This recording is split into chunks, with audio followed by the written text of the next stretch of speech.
Hello guys, thank you very much for clicking this. Your boy Faithful bring you to you are live on Faithful Online TV. In this afternoon, I am live online with my dear sister Catherine from the UK. Hello, dear Catherine, may you introduce yourself? Who are you?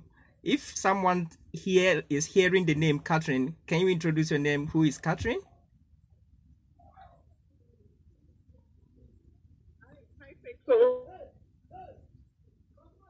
I'm Catherine. I'm a nurse. I live in England, and I've been living in England for around 40 years.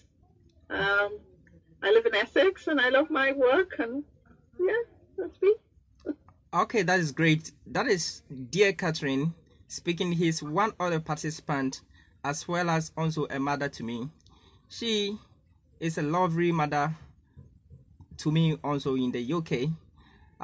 Guys, this afternoon we're going to discuss about my travel experience that I had from Kenya, the intersection city Busia, between Uganda and Kenya, to Ethiopia, Addis Ababa, the challenges and what I go through. I'm going to share this conversation with her as well as all my participants. So if you're watching the video and you come online, don't forget to subscribe and click on the notification bell. Sister Catherine, here we go. Let me explain to you.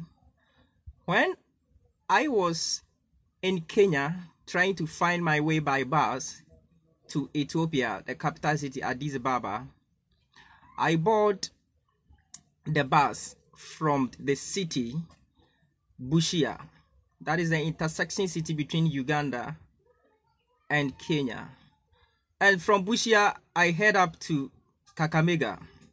The reason I was not able to board directly to the capital city of Kenya, which is Nairobi, was that they told me that I will get a bus directly to Nairobi when I go to Kakamega. So I decided to listen to them and go to Kakamega, of not boarding the bus directly from Busia, because this Busia bus was too big, horrible bags, and when it's going to load, it will take almost the whole day before they will load. This is why I went to Kakamega.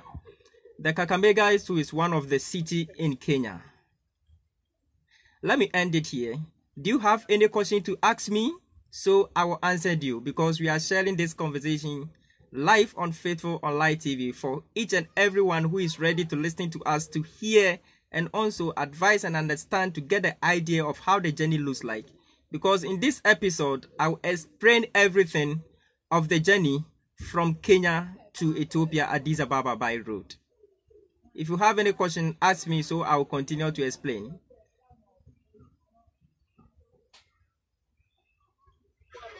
First of all, wasn't there a regular bus service which was well signed and well, how do you call it, well signed, so that you can know where it's going, when it's going, how long the journey will take, your expected arrival time, cost, and so on.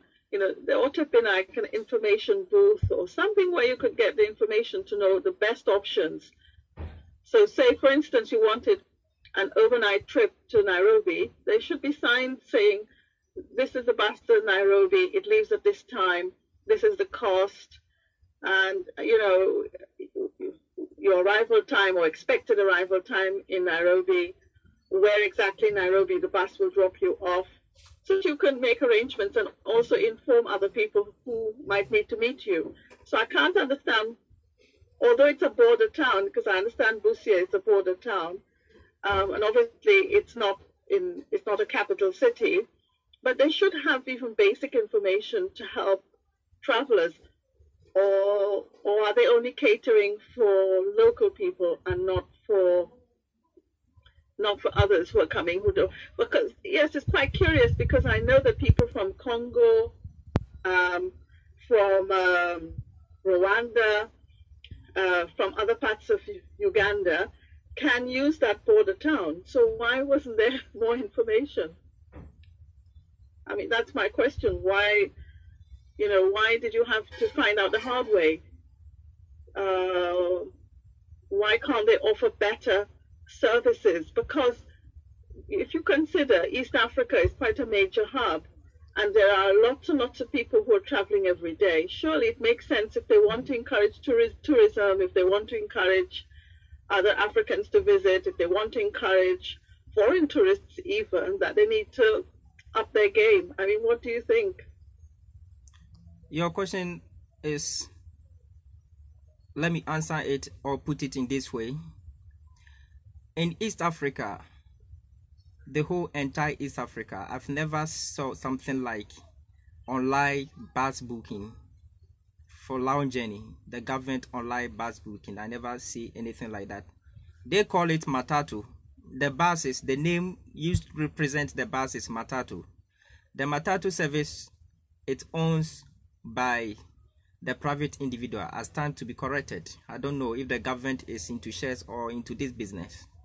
And I never see anything like a bus from Busia heading up to Nairobi scheduled on the internet or online. There were no schedule online. There were nothing like that. So we don't have a time frame.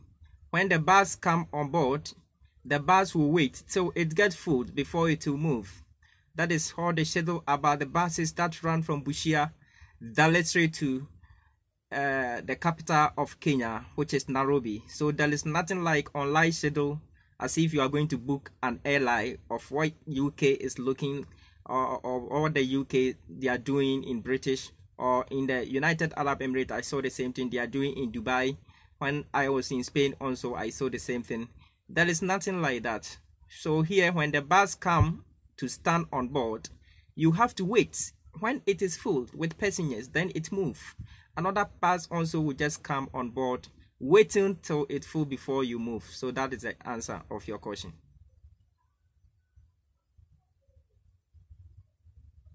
But that's my point. So either there is, well, clearly there is a market for a better organized and better run facility. The question is, though, how financially viable is it for a private operator or another entity to offer transport services from the border towns into, the main hubs, the main capital interchanges like Nairobi or Mombasa or other nearby towns? Because I know that, for instance, in Rwanda, you can book your transport online, you can pay for your ticket online, you can you will know exactly the bus schedule when they're coming, you will know where they're coming to, where they're leaving from, and so on. So if they have been able to organize it very, very well in Rwanda, surely they can do the same in Kenya and Uganda. It could be that private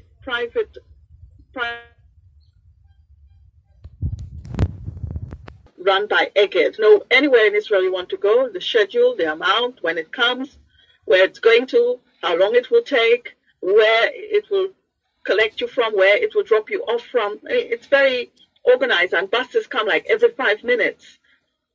The population in Israel is only about 7 million now. And in Jerusalem, I don't know if it's up to 1 million.